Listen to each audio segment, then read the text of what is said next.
don't think any watch collection is complete without the addition of a dress watch.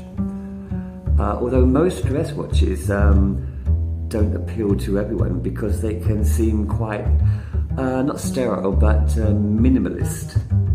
But sometimes you'll find a dress watch where the case itself is the main attraction. Here we have the WWOR, the Wwoor WR-8017M, a dress watch where indeed the case does pull you into that attraction. So let's have a look at this thing.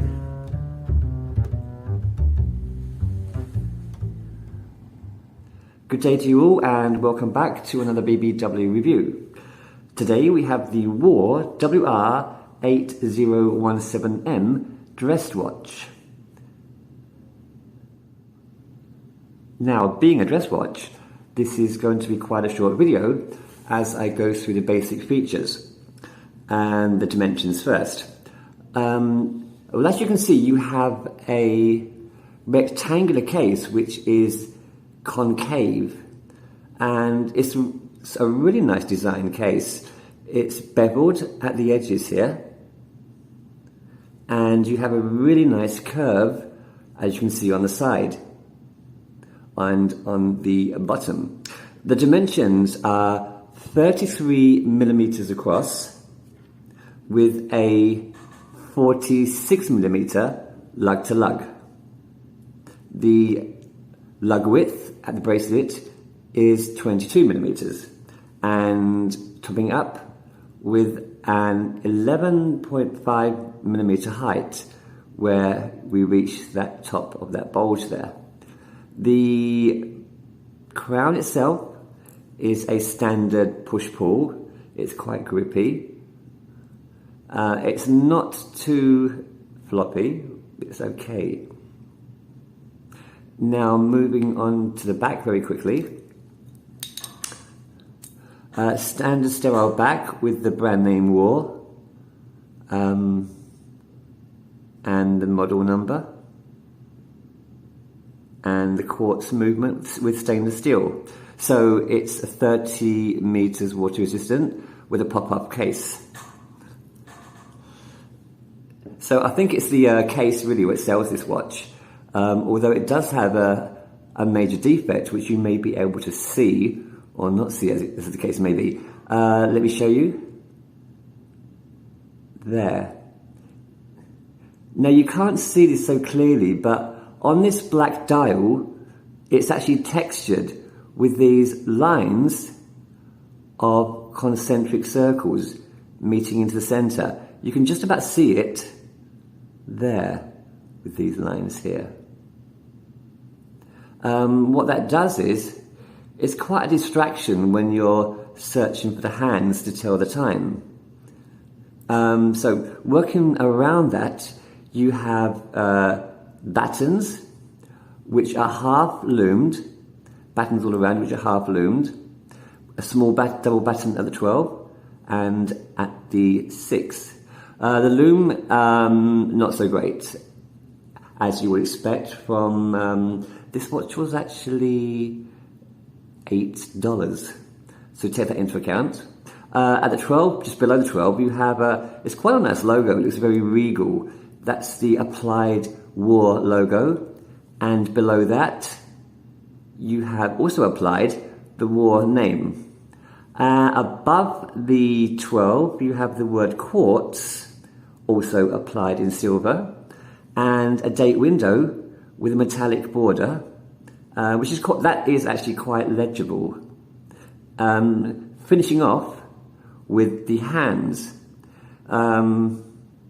So as I mentioned, not so legible, which is a shame because it's really fighting against those beams of light spreading out from the central pinion. And they're too small. The minute hand, it fat and tapers down to a point, and the hour hand also fat, but much smaller, tapering down to a point. And they're both about half the size they should be. So there's quite a defect there.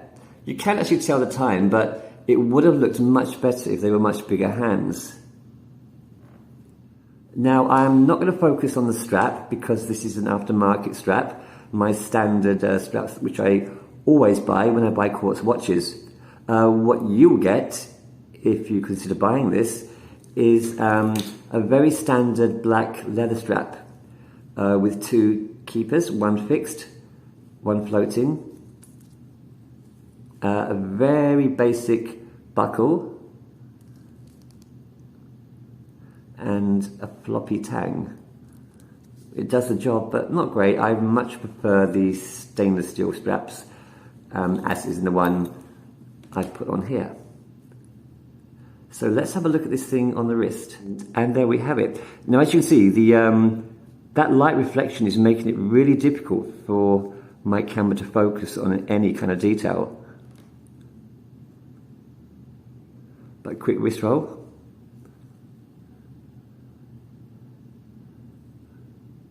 But again, the one thing that really sells this watch isn't the dial this time, it's actually the case. And the case does actually fit quite snugly.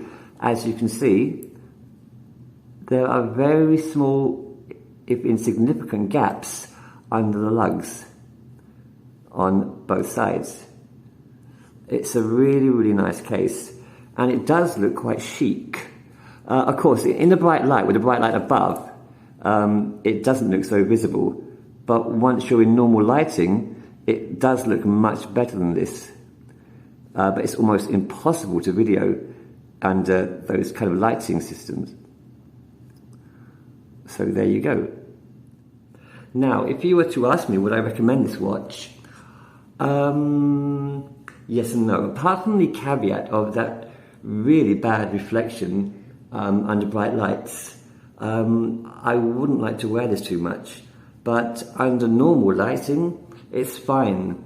And again, for $8, you're not going to be too disappointed. But just looking at the watch on the wrist, it does look really smart, and it does not look like an $8 dress watch at all. It looks much more chic and a lot more expensive. So, weighing up the pros and cons, I would say, okay, it's $8, go for it. So there you have it. Thanks for watching, and I hope to see you back here again with another BBW review. Until then, take it easy.